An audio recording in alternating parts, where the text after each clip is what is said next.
గజం భూమి కేవలం 5,000 రూపాయలతో 135 గజాల డిటిసిపి అండ్ రేరా ఫ్లాట్ కేవలం 7 లక్షలు మాత్రమే. సార్ నమస్తే సార్, సాల్మన్ గారు. విష్ణు గారు నమస్తే అండి.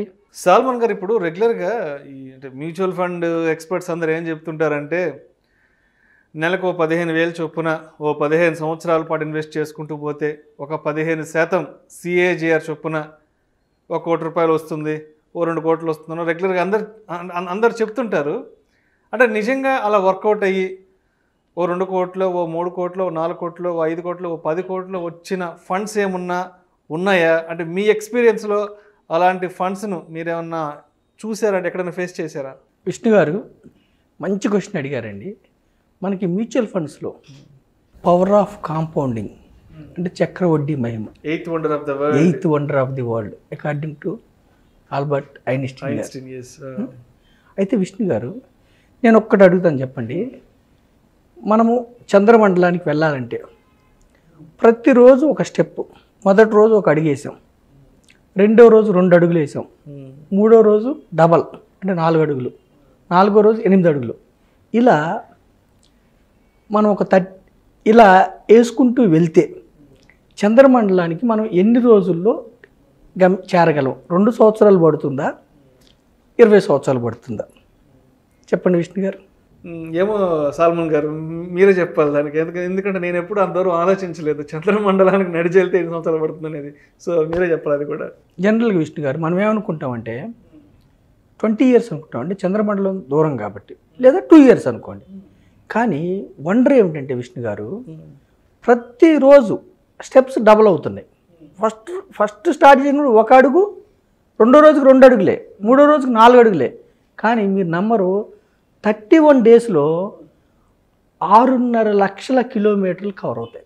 లెక్కేసుకోండి, 6.5 లక్షల కిలోమీటర్లు 31 డేస్లో కవర్ అవుతాయి. అంటే కాంపౌండింగ్ లెక్కన ప్రతిరోజు డబల్ అవుతాయి. ప్రతిరోజు ఇప్పుడు కాంపౌండింగ్ మనం ఎలా లెక్కేస్తాం? 3 ఇయర్స్కి డబల్ అయితే, 4 ఇయర్స్ మన రేట్ ఆఫ్ రిటర్న్స్ని బట్టి 5 ఇయర్స్కి డబల్ అయితే, 6 ఇయర్స్ డబల్, అలా కదా. So rule of 72. సో 31 డేస్లోనే మనం 6.5 లక్షల కిలోమీటర్లు చంద్రమండలానికి చేరుకోగలం. అది పవర్ ఆఫ్ కాంపౌండ్. ఇక్కడ మీరు ఒకటి చూడండి విష్ణు గారు, జస్ట్ 10 డేస్ డిలే చేస్తే మనం రీచ్ అయ్యేది ఓన్లీ 10 కిలోమీటర్లు. అంటే ఇన్వెస్ట్మెంట్స్లో ఎప్పుడైనా స్టార్ట్ ఎర్లీ, చాలా తొందరగా చిన్న ఏజ్లో స్టార్ట్ చేయాలి. Invest for long term. ఎంత ఎక్కువ చేసాము అన్నది కాదు, ఎంత తక్కువ చేసినా కూడా ఎంత ఎర్లీగా స్టార్ట్ చేసి దీర్ఘకాలం ఉండాలి. అంటే ఒక 24-25 ఏళ్ళకి ఉద్యోగం వచ్చిందంటే 20 ఏళ్ల పాటు కానీ స్టే చేయగలిగితే, 20 ఏళ్ళు స్టే చేస్తే 45 ఇయర్స్ ఏజ్కి మంచి రిటర్న్ వస్తుంది. 25 ఏళ్ళు 30 ఏళ్ళు ఉంచితే మీకు ఎంత వస్తుందో నేను 1-2 మ్యూచువల్ ఫండ్స్ స్కీమ్స్ చెబుతా విష్ణు గారు. ఓకేనా విష్ణు గారు? దీర్ఘకాలం ఉండాలి. ఇప్పుడు మన సెన్సెక్స్లో కూడా పవర్ ఆఫ్ కాంపౌండింగ్ 100 సెన్సెక్స్ 44 ఏళ్లలో 70,000 అయింది, 15%తో. 1,00,000 రూపాయలు 7 కోట్లు అయింది. ఇప్పుడు ఇలాంటి ఫండ్స్ ఏమైనా ఉన్నాయా? ఇప్పుడు మీకు ఉదాహరణ చెప్తున్నాను విష్ణు గారు. ఒక fund Nippon growth fund, 94-95 start అయింది. 95 2021 అక్టోబర్లో మాట్లాడుకున్నాం మనము 2-3 ఇయర్స్ బ్యాక్ మాట్లాడుకున్నాం. అప్పుడు NAV 1900 ఉంది. ఎవరైతే 1,00,000 రూపాయలు పెట్టారో 1,90,00,000 లంసమ్ అయింది. సిప్ కూడా చెప్పాను నేను అప్పుడు. ఇప్పుడు విష్ణు గారు ఈరోజు 3,091 NAV నెట్ అసెట్ వాల్యూ. అంటే ఎవరైతే కరెక్ట్గా అక్టోబర్ 95లో స్టార్ట్ అయింది, 28 సంవత్సరాల క్రితం ఎవరైతే 1,00,000 రూపాయలు ఇన్వెస్ట్ చేశారో ఈరోజు 3 కోట్లు లైఫ్ సెటిల్, చాలా ఇంకా 3 కోట్లు అయింది. కానీ అన్ని సంవత్సరాల పాటు పేషెన్సీగా వెయిట్ చేయడం అనేది కూడా అదొక పెద్ద వండర్. ఎందుకంటే ఆ రోజు మధ్యలో ఎవరైనా ఏదైనా అవసరం వచ్చి ఎగ్జిట్ అయిపోయి వెనక్కి వెళ్ళిపోయింటే ఈరోజు ఆ కాంపౌండింగ్ వండర్ అనేది చూసేవాళ్ళు కాదు కదా. అయితే విష్ణు గారు 1,00,000 రూపాయలు వచ్చి ఈరోజు 3 కోట్లు అయింది 28 ఇయర్స్లో. సరే, నెలకు 10,000 సిప్ చూడండి విష్ణు గారు, నెలకు 10,000 ఎవరైతే 28 సంవత్సరాల క్రితం స్టార్ట్ చేశారో వాళ్ళు ఈ రోజుకి కట్టింది 28 ఏళ్ళలో 33,60,000 ఈరోజుకి. ఫండ్ వాల్యూ, ఫండ్ రిటర్న్ ఎంత ఇచ్చిందంటే విష్ణు గారు 22.42% ఇచ్చింది. మన సెన్సెక్స్ మనం ఎంత చెప్తున్నాము 15%. మాట్లాడుకో. నిప్పన్ గ్రోత్ ఫండ్ గత 28 ఏళ్ళలో 22.42% ఇచ్చింది. అయితే ఒకటి గుర్తుంచుకోండి విష్ణు గారు, మ్యూచువల్ ఫండ్స్ ఈక్విటీస్కి returns guarantee subject to market risk.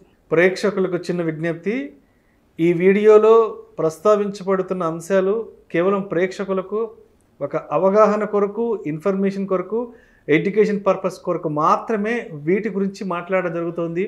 పెట్టుబడులు పెట్టేవాళ్ళు మీ ఫినాన్స్ ప్రొఫెషనల్ సంప్రదించి మాత్రమే తుది నిర్ణయం తీసుకోగలరని మా మనవి.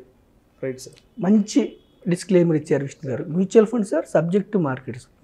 పాస్ట్ పెర్ఫార్మెన్స్ ఇలా ఉంది, ఫ్యూచర్ పెర్ఫార్మెన్స్ ఈ విధంగా ఉంటుందా? No one can predict. Market ఇలా ఉంటుందని ఎవరు చెప్పలేరు. కాకపోతే చరిత్ర ఆధారంగా సెన్సెక్స్, నిఫ్టీ మన యొక్క ఎకానమీకి సూచిక, ఇండస్ట్రియల్ గ్రోత్ సూచిక. మనం వాడే మనం ఏమైతే కన్జ్యూమ్ చేస్తున్నామో ఆ వస్తువులే. మన దేశం పురోగమించడానికి కార్పొరేట్ వ్యవస్థ. సో సెన్సెక్స్ 15% ఇస్తే Nippon growth fund mid cap fund 22.42% ఇచ్చింది. 33 లక్షల, నెలకు 10,000 లెక్కన 28 సంవత్సరాలు ఇన్వెస్ట్ చేస్తూ ఉంటే కట్టిన సొమ్ము 33,60,000. ఈ రోజుకి ఆ వాల్యూ 17 crores 18 lakhs. ఖచ్చితంగా 17 కోట్లు. 18 lakhs అంటే అరౌండ్ 18 కోట్లు అయింది. విష్ణు గారు మీరు అనొచ్చు 28 సంవత్సరాల క్రితం 10,000 పెద్ద మొత్తం అండి, ఒక ఎకరం పొలం వచ్చిండేది అనొచ్చు. 10,000 ఎకరం. సో 1,000 రూపాయలు వేసుకుంటే కూడా, నెలకి 1,000 రూపాయలు వేసుకుంటే కూడా విష్ణు గారు 28 సంవత్సరాల్లో వాళ్ళు కట్టింది 3,36,000. అది ఈరోజు 1,71,00,000. నెలకి 1,000 రూపాయలతో 3 లక్షలు, 1,71,00,000 28 ఏళ్ళు అయింది. Is it good return or bad return? ఒక సామాన్య మానవుడు కోటీశ్వరుడు రావడానికి అవకాశం ఉందా లేదా? నేనేమంటానంటే ఈక్విటీస్లో F&O ట్రేడింగ్, ఇంట్రాడే నాలెడ్జ్ ఉంటే వెళ్ళండి, మీ ఇష్టం, రిస్క్ ఉంటుంది. నాలెడ్జ్ లేకుండా హాయిగా కూర్చొని నెలకి 100 రూపాయలు, 500, 1,000 రూపాయలు ఒక సామాన్య మానవుడు కూడా ఒక లార్జ్ క్యాప్ ఫండ్ తీసుకుంటే, ఇండియాలో ఉన్న లార్జ్ క్యాప్ అంటే టాప్ 100 కంపెనీస్, ఇండియాలో ఉన్న టాప్ 100 కంపెనీస్లోంచి ఒక 30 to 40 కంపెనీస్ని ఫండ్ మేనేజర్ పిక్ చేసుకొని ఆ కంపెనీస్లో ఇన్వెస్ట్ చేస్తారు. ఇన్వెస్ట్ చేయటువంటి ఏమిటి? స్టాక్స్ కొంటాం. మీరు కూడా నెలకు 500 కట్టిన వాళ్ళు కూడా part owner of the 30 to 40 companies. నెలకి 1,000 రూపాయలతో కూడా 3,36,000, 1,71,00,000 అయింది. ఇది పవర్ ఆఫ్ కాంపౌండింగే కాదా? పవర్ ఆఫ్ కాంపౌండింగ్లో 1% తేడా వస్తే కూడా జంప్ అవుతూ ఉంటుంది. కరెక్ట్గా 2 సంవత్సరాల క్రితం 1,00,000 రూపాయలు, 2 సంవత్సరాల క్రితం 1,70,00,000, 1,80,00,000, 90,00,000 అయితే మనం లంసము ఈరోజు 3 కోట్లు అయింది. 2 సంవత్సరాల్లో ఇంకొక 1,20,00,000 పెరిగింది. అర్థం విష్ణు గారు. అలాగే ఇంకొకటి, ఎప్పుడు నిప్పన్ గ్రోత్ ఫండ్ కాకుండా Sundaram mid cap fund. Nippon growth fund ఏమో 28 years క్రితం స్టార్ట్ అయింది. Sundaram mid cap fund 21 years క్రితం స్టార్ట్ అయింది. ఎప్పుడంటే విష్ణు గారు 21 years అంటే అరౌండ్ 2002. ఓకేనా విష్ణు గారు? అప్పటి నుంచి కూడా ఈ ఫండ్ 23.5% రిటర్న్స్ ఇచ్చింది. NAV ఈరోజు 1,000 రీచ్ అయింది. అంటే ఎవరైతే 21 సంవత్సరాల క్రితం 1,00,000 పెట్టారో ఈరోజు 1 crore. ఓకేనా విష్ణు గారు? ఎవరైతే ఒక్కసారి NFO వచ్చినప్పుడు 1,00,000 పెట్టారో ఈరోజు NAV 1,000 రూపాయలు, అంటే 1,00,00,000 రూపాయలు 21 yearsలో. మనం 15% లెక్కేస్తే 20 ఏళ్లలో 1,00,000 వచ్చి 15% లెక్కేస్తే 15 లక్షలు, 16 లక్షల దగ్గర ఆగిపోద్ది. కానీ ఇది 23.5% ఇచ్చింది. ఎప్పటికి లాగిస్తుందా చెప్పలేము. అంటే పవర్ ఆఫ్ కాంపౌండింగ్ని అర్థం చేసుకోవడానికి చెప్తున్నా నేను. 23% అంటే అరౌండ్ 3.5 yearsలో డబుల్ అవుతూ ఉంటుంది. అంటే ఇదేదో మనం రికమెండ్ చేయటం కాదు, ఏదో మోసుకొని రావడమే కాదు. కాంపౌండింగ్ ఎఫెక్ట్ అనేది ఎట్లా వర్కౌట్ అవుతుంది లాంగ్ రన్లో. కాంపౌండింగ్ ఎఫెక్ట్ వల్ల రిటర్న్స్ ఎక్కువ వస్తే మళ్ళీ డబుల్ అవుతుంది. మాట్లాడుకోవడం అంతే, నాట్ అబౌట్ ద ప్రోడక్ట్. రెండవది ఏమిటంటే ఈక్విటీస్లో ఎప్పుడైనా దీర్ఘకాలం ఉండాలి. దీర్ఘకాలం ఉంటే ఈక్విటీస్లో రిస్క్ తగ్గుతుంది. 15-20 సంవత్సరాలు ఉన్న వాళ్ళకి సెన్సెక్స్లో 0 negative returns, roll back returns. Any year start చేయండి, స్టార్ట్ చేసిన దగ్గర నుంచి 15 ఏళ్ళు ఏ ఇయర్లో ఉన్న వాళ్ళకి నెగిటివ్ రిటర్న్స్ లేవు. 20 ఇయర్స్ ఉన్న వాళ్ళకి నెగిటివ్ రిటర్న్స్ లేవు. 10 ఏళ్ళు ఉంటే ఒక్కసారి వచ్చింది. మరి ఫ్యూచర్లో కూడా 10 ఏళ్ళకి ఒకసారి వస్తుందంటే ఒకసారి రావచ్చు, 2 సార్లు రావచ్చు. ఆ టైంలో యుద్ధం వచ్చో ఇంకొకటి వచ్చో నెగిటివ్ రిటర్న్స్ రావచ్చు.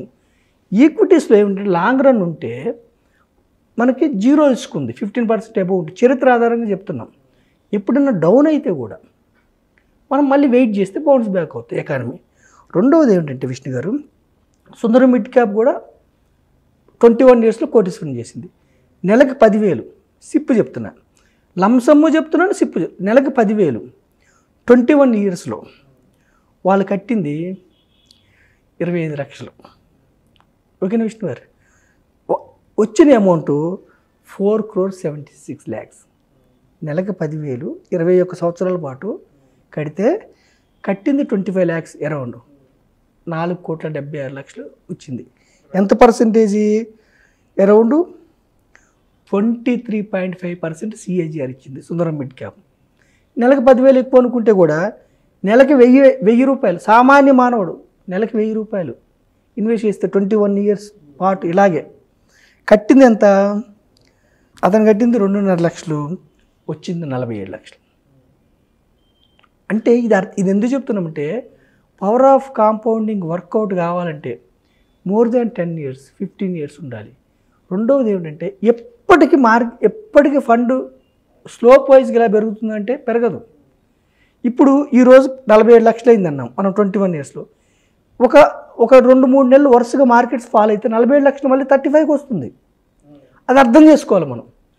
సిప్లో ఏమిటంటే ఎవ్రీ మంత్ కట్టడం వల్ల తగ్గినప్పుడల్లా మనకి నెంబర్ ఆఫ్ యూనిట్స్ ఎక్కువ వస్తాయి, తక్కువ రేట్స్కి షేర్లు దొరుకుతూ ఉంటాయి. మార్కెట్స్ బెంబేలు పడకుండా మనం మార్కెట్స్ తగ్గినప్పుడు, ఇప్పుడు సిప్పులు ఏమవుతుంది, తగ్గినప్పుడు ఇన్వెస్ట్ చేస్తాం, పెరిగినప్పుడు ఇన్వెస్ట్ చేస్తాం. అందుకని వెల్త్ క్రియేట్ అవుతుంది. ఈవెన్ లంసంలో కూడా దీర్ఘకాలం ఉంటే మనకి ట్రెడిషనల్ ఇన్వెస్ట్మెంట్స్ బ్యాంక్ ఎఫ్డి కానీ, ఎల్ఐసి ఇన్సూరెన్స్ పాలసీస్ కానీ, సుకన్య సమృద్ధి కానీ, గోల్డ్ కానీ, వీటిలన్నిటికంటే కూడా ఈక్విటీస్ అనేది wealth creators. Real estate and equities are wealth creators. అది ప్రూవ్ చేయబడింది. మనం గత చరిత్ర చెప్పగలము, భవిష్యత్తు ప్రెడిక్ట్ చేయలేము. సో నేను యూత్కి ఇచ్చే సందేశం ఏమిటంటే 100 రూపీస్ స్టార్ట్ చేస్తారా, 500 స్టార్ట్ చేస్తారా, 1000 స్టార్ట్ చేస్తారా, 5,000 స్టార్ట్ చేస్తారా, మీ ఇష్టం. మీ యొక్క ఇన్కమ్ను బట్టి మీరు చూజ్ చేసుకోండి. కానీ లక్ష్యం, గోల్, ఒక లక్ష్యం పెట్టుకోండి. నాకు 20 ఏళ్ళలో ఇంత డబ్బు కావాలి, 30 ఏళ్ళలో ఇంత డబ్బు. గోల్ ఆధారంగా మీరు ఇన్వెస్ట్ చేయగలిగితే పెద్ద మొత్తం మీరు ఇన్వెస్ట్ అయిపోయినా కానీ ధనవంతునిగా రిటైర్ అవ్వచ్చు, ధనవంతునిగా జీవించవచ్చు, పిల్లల ఎడ్యుకేషన్ గొప్పగా ఇవ్వచ్చు. మన లివింగ్ స్టైల్ ఒక 20 ఇయర్స్ తర్వాత మారిపోవచ్చు. అంటే ఈక్విటీస్ అనేది వెల్త్ క్రియేటర్స్ అని చరిత్ర ప్రూవ్ చేసింది. ఇంతకుముందు మనం చెప్పడం లేదు. ఇప్పుడు సెన్సెక్స్ హిస్టరీ ఉంది, మనకి నిఫ్టీ హిస్టరీ ఉంది, మ్యూచువల్ ఫండ్స్ హిస్టరీ ఉంది. 2 ఫండ్సే చెప్పాను నేను, టైం ఉండలేదు కాబట్టి. అలా 20 ఇయర్స్ బ్యాక్ స్టార్ట్ అయిన చాలా ఫండ్స్ 12%, 15%, 18%, 20%, 22% కూడా ఇచ్చినాయి. చాలా ఫండ్స్ ఇచ్చినాయి. అయితే ఒకటి గుర్తుంచుకోండి, ఈ యొక్క రిటర్న్స్ అనేవి గ్యారంటీ కాదు. Mutual funds are subject to market ఒడిదుడుకులకి ఇవి లోబడి ఉంటాయి. Past performance may not sustain in future. గత చరిత్ర ఫ్యూచర్లో వస్తుందా అంటే చెప్పలేము. రిస్క్ని అర్థం చేసుకొని ఇన్వెస్ట్ చేస్తే ఈక్విటీస్లో ఈక్విటీ డైవర్సిఫైడ్ మ్యూచువల్ ఫండ్స్ అనేవి మీకు చింత లేకుండా చక్కటి మ్యూచువల్ ఫండ్స్ తీసుకొని మీ లక్ష్యానికి అనుగుణంగా మీరు ఇన్వెస్ట్ చేసుకుంటూ వెళ్తే మీ యొక్క ఆర్థిక లక్ష్యాలను చేరుకోవచ్చు. అది విష్ణు గారు, power of compounding effect. Thank you so much Salman గారు. అంటే లాంగ్ రన్లో లాంగ్ టెన్యూర్ ఇన్వెస్ట్మెంట్స్ విషయంలో పవర్ ఆఫ్ కాంపౌండింగ్ అనేది ఏ విధంగా వర్కౌట్ అవుతుంది, దానివల్ల ఎటువంటి రిటర్న్స్ మన చేతికి వస్తాయనే అంశం గురించి చాలా చక్కగా మన ప్రేక్షకులకు మీ విశ్లేషణ ద్వారా తెలియజేస్తారు. Thank you so much sir. Thank you Vishnu గారు, థ్యాంక్ యూ సో మచ్. ప్రేక్షకుల విజ్ఞప్తి, ఈ వీడియోలో ప్రస్తావించబడిన అంశాలు కేవలం ప్రేక్షకులకు ఒక అవగాహన కొరకు, ఒక ఇన్ఫర్మేషన్ కొరకు, ఒక ఎడ్యుకేషన్ పర్పస్ కొరకు మాత్రమే వీటి గురించి ప్రస్తావించడం జరిగింది. వీటిని రికమెండ్ చేయడం అయితే మా ఉద్దేశం కాదు. గత చరిత్ర ఆధారంగా రిటర్న్స్ ఎలా ఉన్నాయి, హిస్టారికల్ డేటా ప్రకారం ఏ ఫండ్ ఎలా పెర్ఫామ్ చేసింది అనే దాని బేస్గా మాత్రమే దీని గురించి మాట్లాడుకోవడం జరిగింది. Mutual fund investments are subject to market risk. Read all the related documents and schemes carefully before investing. తప్పనిసరిగా డిస్క్లైమర్ని ఎప్పుడు గుర్తుపెట్టుకోవాల్సిన అవసరం ఎంతైనా ఉంది. Thank you so much.